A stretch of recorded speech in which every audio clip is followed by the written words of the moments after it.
All right, what's going on, everybody? Welcome back to the channel. So I'm going to jump into some plate pinching stuff today. Going to be a lot of information about plate pinching. I'm going to definitely show off some different plates, kind of explain the difference between the feats, and just different ways that plate pinching can help, different things you can do, and just kind of the order of difficulty and, what's harder than this or that, and just kind of jump into it. So really quick, this is an online thing. But right here, and I'll bring up a picture of it. I always print out stuff because I like physical copies. But this is the Plate Pinch Hierarchy by Jed Johnson. It is completely free. So if you just want this, basically, we'll say literature, but free information that kind of ranks the difficulty from like beginner to intermediate, elite, world class. Jed kind of breaks down the categories in his opinion in that. And I think for this video, I'm not even looking at it right now, but just off memory, I think that we'll probably agree on a lot of stuff. So I think, what I say in this video will probably line up pretty well with Jed's plate pinch hierarchy. But yeah, so if you were interested in having something physical, something online that you could look at, aside from trying to reference a video or scan around, just type in Jed Johnson plate pinch hierarchy, or just go through his site and find this, or even contact him. But it's free. I mean, if you like free stuff and you're into training this, it wouldn't hurt. So it's just a cool little free thing that when he put it out a few years ago, I went ahead and picked it up, even though I've been doing this long enough, and I probably don't need it, and it's probably common sense to me, but I still find value in it. So if you're starting off, or you're newer, or you just want to kind of categorize something, this is a good thing to have. So aside from that, basically just kind of bring up what plate pinching is. So generally when we speak of plate pinching, we're going to be talking about, taking two plates. For this example, I'll just keep it easy. We'll use these 25s here. You'll take these two plates. There's always going to be kind of a number side, or the side that has like the indentations and, lettering on it. And you're going to want to turn that to the inside and basically sandwich the plates together. Oh, there we go. But yeah, so put the insides together and then have the smooth sides out. And then you're just taking a pinch grip, thumb on one side, fingers on the other, and you're trying to lift it up to a deadlift lockout, stand upright, knees locked, hips locked. It's generally how most people are going to train plate pinches or work their grip.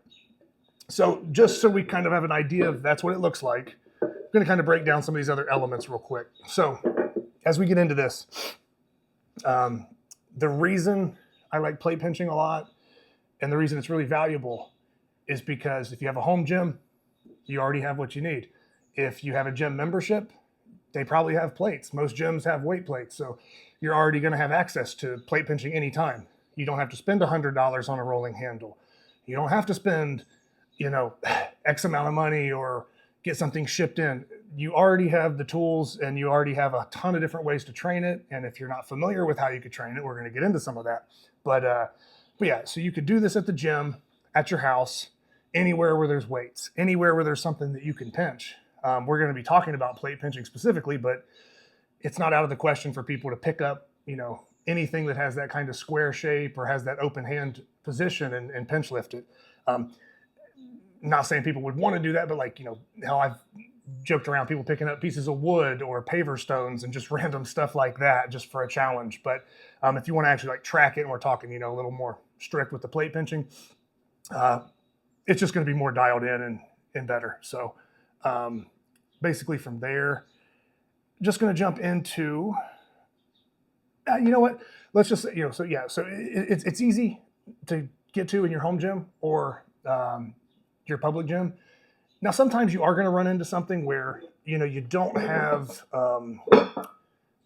steel plates, you don't have whatever, you have calibrated, or not calibrated, but you have bumper plates or something like this. Now, this is basically a bumper plate. Now, the only bad thing about this is it has that kind of rubber coating on it, or polyurethane, whatever. And, it's going to be stickier.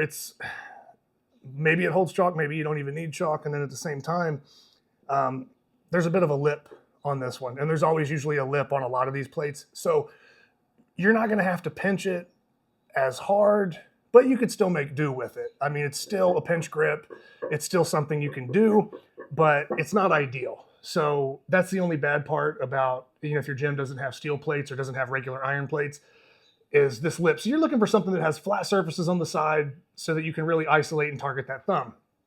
So yeah, bumper plates, not the best thing, but if it's all you have, it's better than nothing, and it doesn't take long to kind of pop that in. And that's something else I would bring up is, it's not really tough to throw this plate pinching stuff into what you're already doing. Another small tip, when I had James Fuller, who goes by Strongman Archaeology, when I had James on the grip show, he had even mentioned that, like, how a lot of plates have lips like that. And because the thumb is often neglected, we're usually using our forefingers more, that side of our hand, and our fingers are stronger anyway. One of the things he mentioned was, even if you're not training any grip, even if you're just doing regular compound lifts on a barbell, bench press, whatever, you could be doing whatever you want. But one thing that he suggested was, if you're going to carry the plate single hand, just carry them single hand with the thumb on the lip side.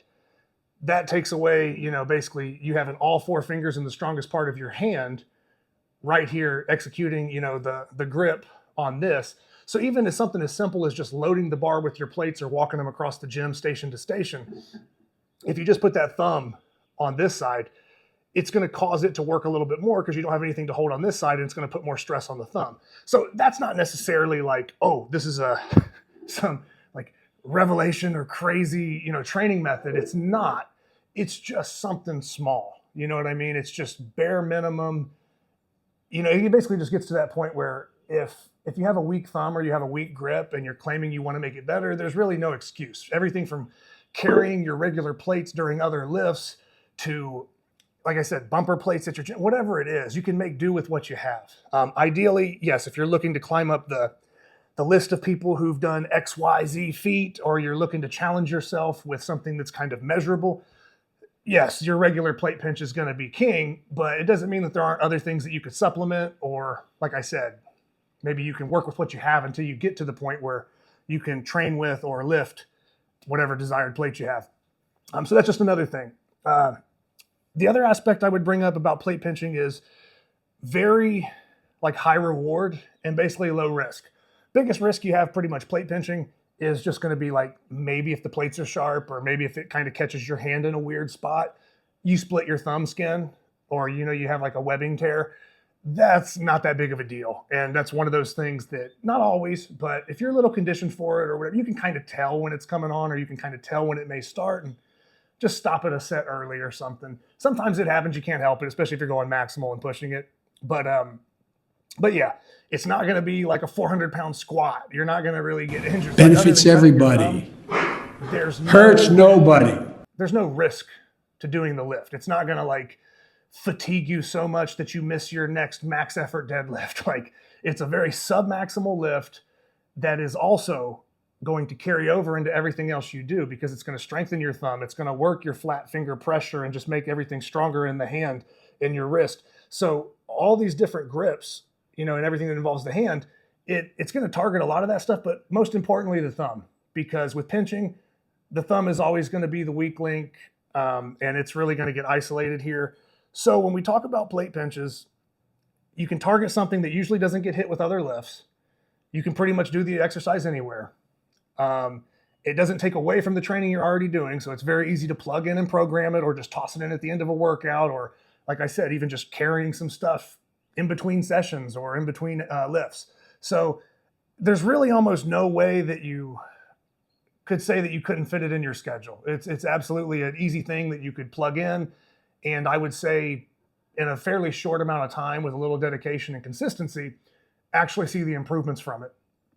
So now that we kind of have that out of the way, I want to get into maybe some of these levels to it, my opinion on it, some of the different style of plates, and just some other things of that nature.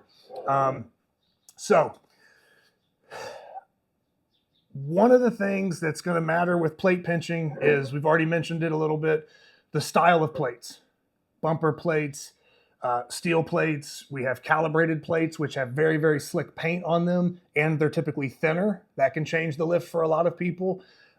We have deep dish plates that might be twice as thick as other plates, and for a smaller hand, that's going to create big problems.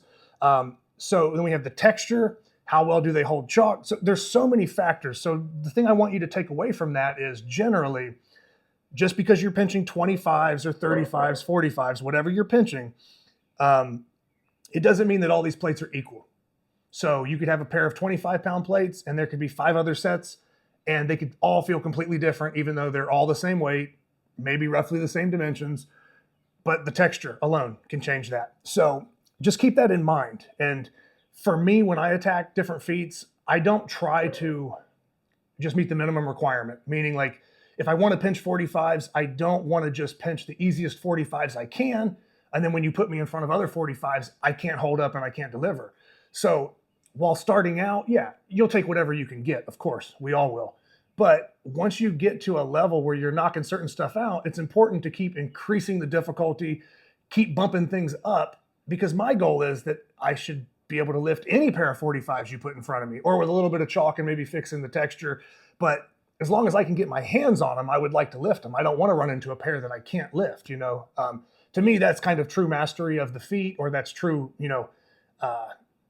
mastery of owning that lift. And the more you can do, the more you can break that out. Just the stronger your base is, the better you're going to be, and the more prepared you're going to be for competition or just moving anything in general in life that you pick up. So with that being said, we'll start very simple. These are just a pair of York 25s. So these are milled, and these are really cool plates. I like these because they have this real deep, just grooves of milling on the back where they would lathe the plates down or kind of shave them into tolerance. But these are a real good set of beginner plates, these 25s, because they're real grippy. Those etches on the back really hold chalk and really kind of stick to your hands. So these are just a very beginner friendly set of plates. But yeah, most people probably start off with 25s. For the longest time when I got into grip, man, I remember I had already lifted a Fat Man Blob. I was already lifted pretty well at a lot of other things, but the only plates I had at my gym at the time were standard, regular, just cap Olympic plates with the slick stuff on it. Or if they weren't slick, then I had actually repainted them. I spray painted all the plates, so they had this super fresh, slick spray paint on them. And I remember having a pair of mismatched 35s that I painted gray and had black lettering on them. And I would try to pinch these things. And this was very early on, I just had started, and I didn't understand a lot of the stuff I'm saying in this video. So I'm slaving away trying to pinch these 35s. I'm doing everything I can, and I'm watching all these people online pinch 45s. I'm watching, oh my God, I'll never get that strong. I could never do this. And this was so early on, like I said, I didn't even realize how much the texture was playing a factor. I didn't realize that slick paint and the texture could play that much of a role. Now looking back, I laugh at it because the second I got myself in front of actual plates that could take some chalk, or I got to get my hands on other stuff, I was like, oh, okay. I was basically just trying to lift on the stupid, slickest plates you could imagine, and with the least amount of experience I had at the time. So it just wasn't a good combination to pull this off. So if you're finding yourself struggling with it, or you feel like you're doing that online comparison game, don't jump the gun and think you're worse off than you are, because the more hands-on plates you get and the more time you get with it and the more technique we break down, you'll improve a lot better than you probably think. So that's just my personal story, and I'm going to cover some of the lifts I've gone on to do. Cover some of the lifts that I have gone on to do since then, and we'll kind of jump in. But yeah, these 25s really good for beginner stuff. And right here in the middle, these are your general, what I would say, these are all York milled plates. That's what this set is in the middle. These are pretty much the middle ground, or the standard plates that you're going to run into for plate pinching, even if it's not this brand or whatever.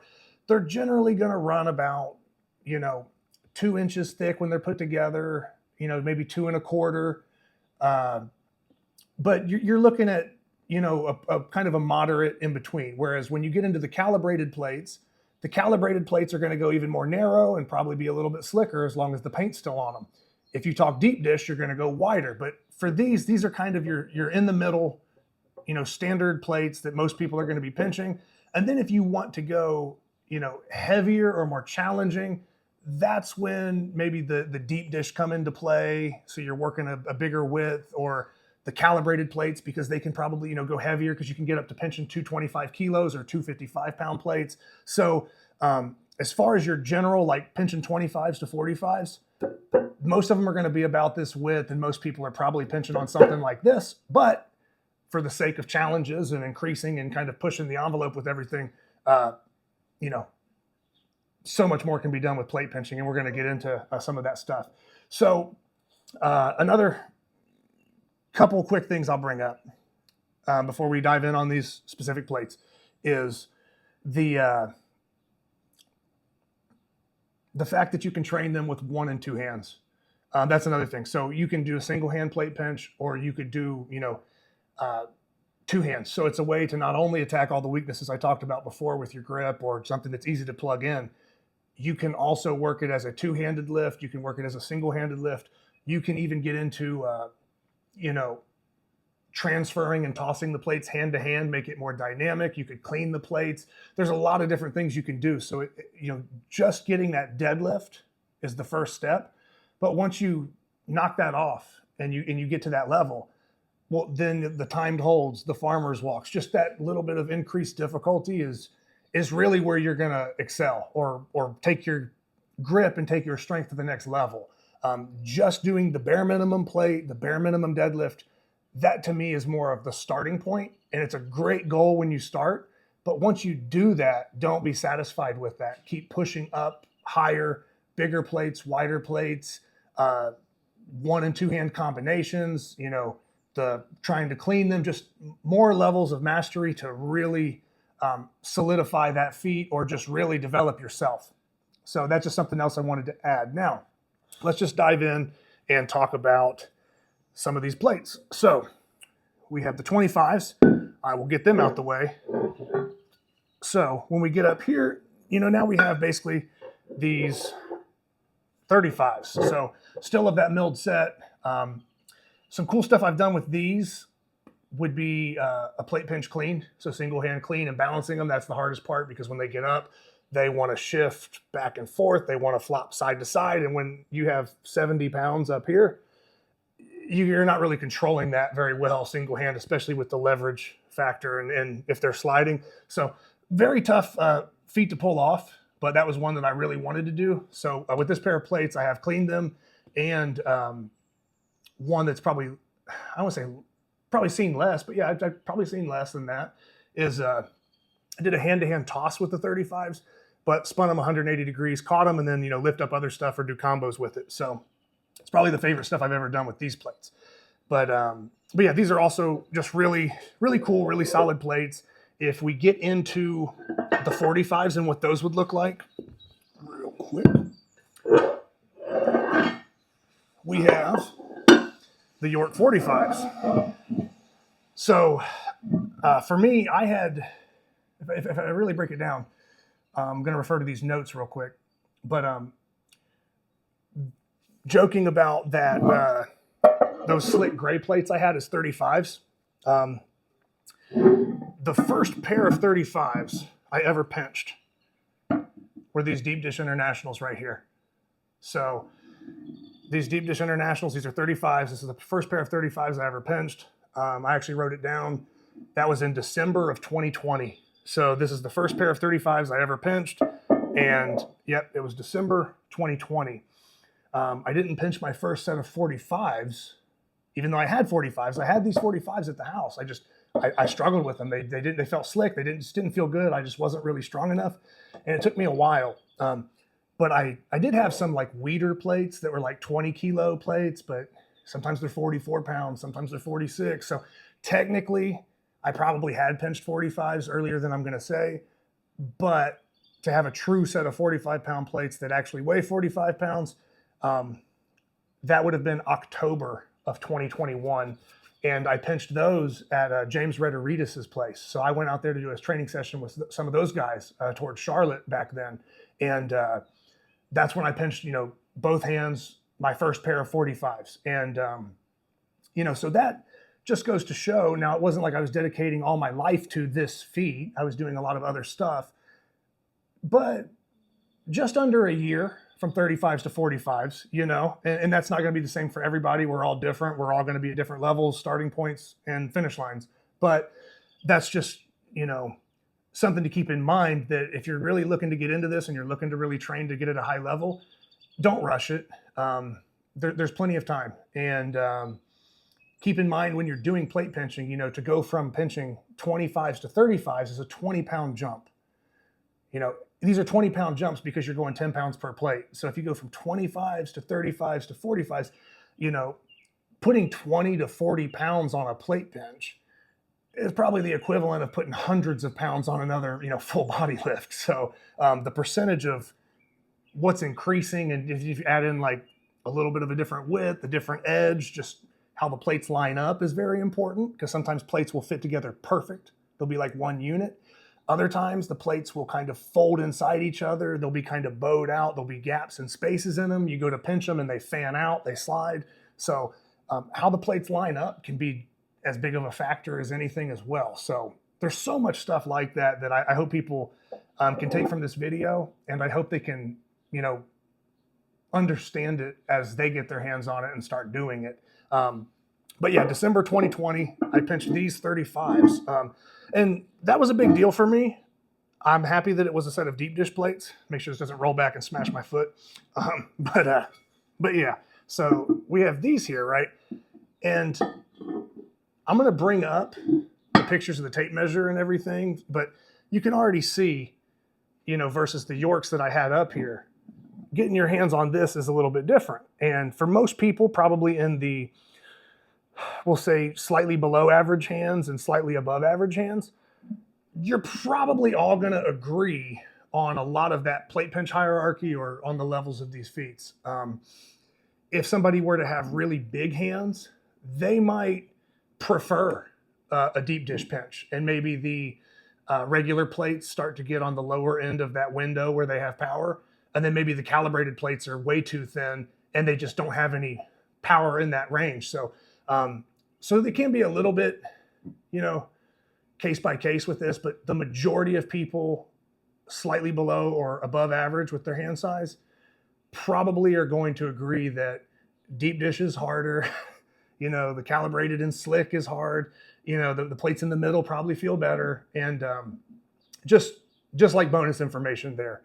But yeah, so this was the first pair. I've done some interesting stuff with these plates, but transferred them and other stuff. But yeah, these were really a pair of plates that I would use to just get a wider plate pinch. It's still not as wide as like the York deep dish or some of the more famous, I guess, deep dish plates. But yeah, they're still good working plates. They were important for me to kind of just have plates that I could actually pinch a little bit wider, because I didn't really have a lot of deep dish plates early on. So this was the first pair I got, and definitely jumped on the chance to get these. These are the same plates, just 45 pounds. So 45-pound internationals from the same set. Now I did a video where these were the first plates I hubbed, and I have a lot of hub feats with them and stuff. I haven't done a full video on it, but I have mentioned it in videos where I've kind of showcased these plates. But the 35s haven't really gotten any love because the 45s, I'm using them so much more. But they still had their place kind of in my story and in my training, because like I said, it's the first pair of 35s I ever lifted. So that kind of gave me the confidence to, oh man, I thought I couldn't even lift 35s. I just pinched deep dish 35s. I probably could do 45s if I had the right plates. So that's when things started clicking for me, that I wasn't as bad as I thought at the time. So it kind of motivated me to get out there and train a little bit harder. But yeah, so that's the other aspect is, you got your deep dish, middle of the pack, and then I'm going to get into the York deep dish. But yeah, as we go up, obviously the bigger the plates, the harder they are going to be to lift. So, the jump from 25s to 35s, 35s to 45s, but within those same weights or same style of plates, there's going to be some nuance that makes them tougher to lift. And one thing I'll touch on right now is you can see with this how flat these edges are here. And that's exactly what I was talking about, how they fit together, and you can see no daylight. There's no space there. Very good pair of plates for that. When we get into this York deep dish that has some casting flaws on it or has that rounded lip, you're going to notice how much harder those plates, they do not want to cooperate. They do not want to fit together. So these are just little aspects that you need to key in on when you're training or when you're looking at plates to use for grip training. But yeah, so we'll toss these out the way. And like I said, I got the York 45 milled plates here, but most people have seen these everywhere. So it's not like it's that big of a deal. And then we have, like I said, the 45 Internationals, awesome plates, kind of a sharp edge, but they're kind of that middle of the pack for thickness. So these are kind of your standard, plates. And if I put them on here, you get an idea of the difference. But yeah, so you can kind of see, definitely thicker, but not to that level of the York deep dish. So tons of ways to progress or cover all your bases with everything. So as of now, these 45s are the biggest set of deep dish plates I've done. So 45s, this is the only set of deep dish plates I've had that I've pinched as 45s. I'm currently working on doing the York deep dish plates. So with the hand size being the biggest factor for me, I have done some lifts above the York deep dish in my opinion, but the hand size is so tough on these and getting them to line up. I will pinch them, I think, in the next few months, but it's going to take some work and it's a different position for me. Whereas these standard 1-inch hole plates that we refer to as pancakes a lot of times, right? 50-pound pancakes. These were kind of a challenge that popped up on my radar because Clint Ziegler had got a pair and he had pinched them. And to my knowledge, Clint was the first person to successfully pinch a pair of two 50-pound pancakes. Then right behind him, Luke Raymond from Arm Assassin Strength Shop did the feat. And then I was kind of trying to chase those guys on this feat because I found a pair of these down in North Carolina at the time. And that became like the next thing that I could shoot for above a 45 pinch. So getting the 50s, man, it took a while. And these things were not seeing any ground, real tough. But just to bring up some other things that I kind of like with these is you can notice how round they are. So with the pancakes, it's round. So that fits really good on the thumb. You're not going to have as many webbing tears because it kind of contours to your hand. So, the whole point we train is to get stronger and put in work. It's not to cut ourselves and get injured.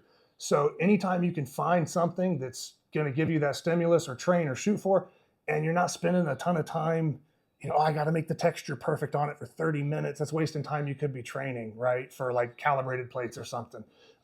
Or if you have a pair of plates that you really want to shoot for, but they keep cutting you open and you have to take a week off every time you try to do them. There's no point. Like, it's not fun. So having, different varieties of plates or having different spots on your plates where you can kind of analyze them to stay more consistent is a big thing too. But yeah, this would make this a, pinching these makes it a 100-pound pinch together. So you got two 50-pound plates. The thing that is cool about the pancakes is, you have the whole face. So as long as there's not anything too warped or crazy, generally you're going to get a lot of contact from plate to plate.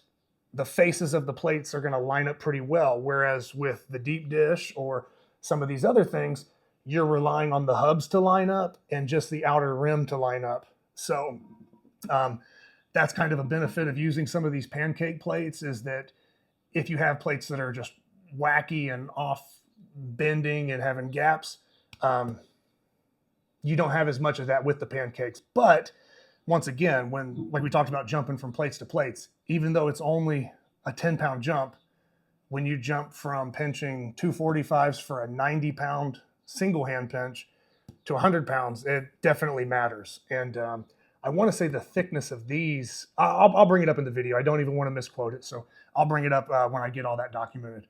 But yeah, it's a good kind of intermediate width, but a very, very, very tough pinch to do.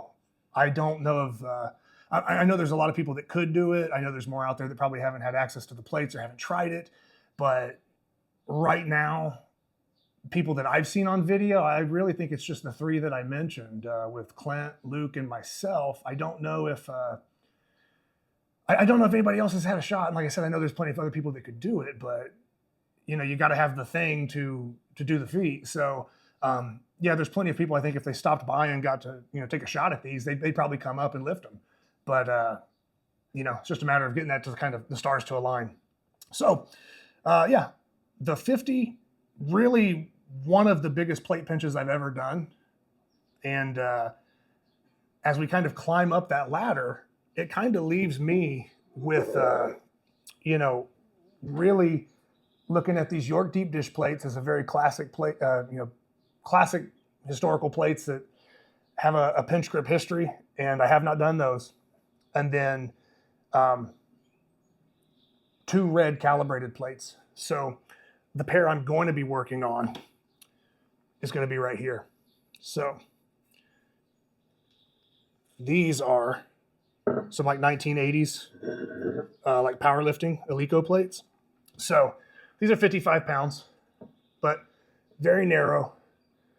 They line up pretty well, but yeah, and that would make it a single hand 110 pound pinch. So there's probably less than 20 people that have done this feat, or maybe 15 to 20 total. So this is not something you see very often. And once again, just because 15 to 20 people did it, it doesn't even mean that the people on that list are equal to each other, because the plates vary so much and who did what, and you know what I mean? So there's no definitive way to say, all these people are equally strong. We don't know that either. There's probably some people on the list that could have lifted every pair, and there's probably some people that could only lift the pair they did, and they couldn't touch any of the others. So that's just how in-depth the stuff actually goes when you want to break it down. But yeah, this will be one of the biggest goals for me. The York deep dish plates, due to the hand size, and then these just due to the slickness and the weight. But 2 different challenges that I have not knocked off my list that I'm going to be pursuing. The other thing that I brought up slightly, but we didn't really get into a lot, was 2-handed plate pinches. So things that you can do for 2-hand plate pinch would be like, pinching 345s, or people have even put 4 blue calibrated plates together. That's super like high level. That's a very hard feat to pull off, because you have to have the hand, and also the plates are so tall, and it's such a wide and just straight vertical pinch with no real wrist flexion in it. So don't sleep on the 2-handed combos either. But yeah, 345s,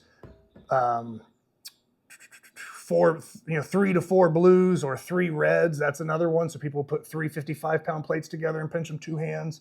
A lot of stuff like that. I do have another set of, I may have a full set of these plates. So aside from the 55s, one of the cool things that I was able to do with calibrated plates, because they are thinner, was I have some of these yellows here. And these are 15 kilos or 33 pounds. So very, very thin. Probably a little bit thinner than the modern plates.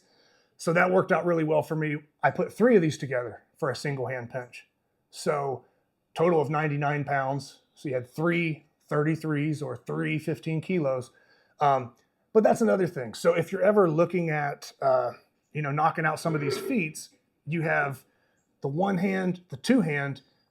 You also can do, if it's light enough, you can start getting down to doing 3 to 4 plates per hand. I mean, a common one is like 5 10-pound plates. That's fairly easy. It's a good little benchmark to start off with, but as long as you have the hand size, those flat sides, and as the plates line up, as long as they line up pretty well, 5 10s is not that crazy. It's a good start, is what I would say. But yeah, so I bring that up because you can always, go 2 hands with 3 plates, or you could always go, 3 plates in 1 hand, or 4 plates, because I know some people have even pinched 4 greens. So they'd be the 22-pound plates, 4 10-kilo plates. So they've done 4 greens in 1 hand for a total pinch of 88 pounds. But like I said, there was 4 plates in there. So all of these combinations are unique, and depending on the plates, they can all be extremely challenging. That's why I was kind of referencing that hierarchy, or kind of talking about what's harder than other stuff. So hopefully with me just kind of breaking down, some of the earlier stuff with the deep dish internationals that I pinched, the time it took to get to pinching 45s, the fact that I have done the 50s, but haven't done the York deep dish, and I'm still trying to chase the reds.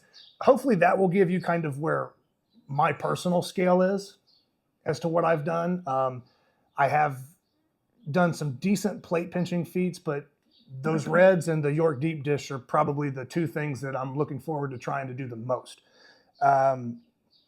But yeah, I think that most of that, sorry, I was looking for my notes. But yeah, I think most of that is probably going to cover it. But yeah, and you know what? I should at least pull these over here, right? So we got that. But yeah. So we got the York deep dish. And these are tricky because, like I said, they have this round lip on them and they will slide inside each other. And they're very tough to kind of get to line up very symmetrical. So I didn't want to just have these sitting here and not show them off a little bit, or at least explain that. So I might even go back in and add more footage with it that will help kind of show what I'm speaking or make it a better visual representation. But yeah, that is kind of my general rundown of plate pinching information. But those are all things that you're going to want to take into consideration. You're going to want to think about. And hopefully this information helps you in using what you already have, adding to what you already have, taking feats you've already achieved, but adding a level of difficulty to them. That way you're constantly progressing and you're constantly, getting better. So if anybody has any questions about plate pinching, I know we didn't cover a lot of technique. That might be a different video where I talk about the technique of plate pinching, because there's a lot of little tips, little things, and just, could definitely make a full video on that as well. So yeah, if you would like to see a video on tips and techniques for plate pinching, just comment below, let me know, I'll get to it. Right now, I just wanted to kind of show the different varieties of plates, get your mind thinking about some of the different combinations that you could do with the plates, and then also some of the different feats with the cleans and the transfers and other stuff, or combo lifting them with different pull heights and other objects to pick up. So that is really probably going to cover it for this one, but I could do a full series on bells, blobs, anything. So anything that, if you're interested in this stuff, you're in the sport, you're doing grip sport, you just want to have a stronger grip, you want to, hey, how can I plug in these grip sport things to the sport I'm already doing? Hey, I just train like this, but I would like to throw in some grip sport. What's the best bang for my buck? I can help out with all that stuff. So at the same time, I'm covering plate pinching, but the techniques and other stuff that we can get into are really endless. So comment anything below, any ideas, any details that you want covered. And just like I did for this video, kind of breaking down different aspects of it, showing some different varieties of plates, we can go as in-depth as you want for all the other stuff. So I don't think I'm leaving anything out.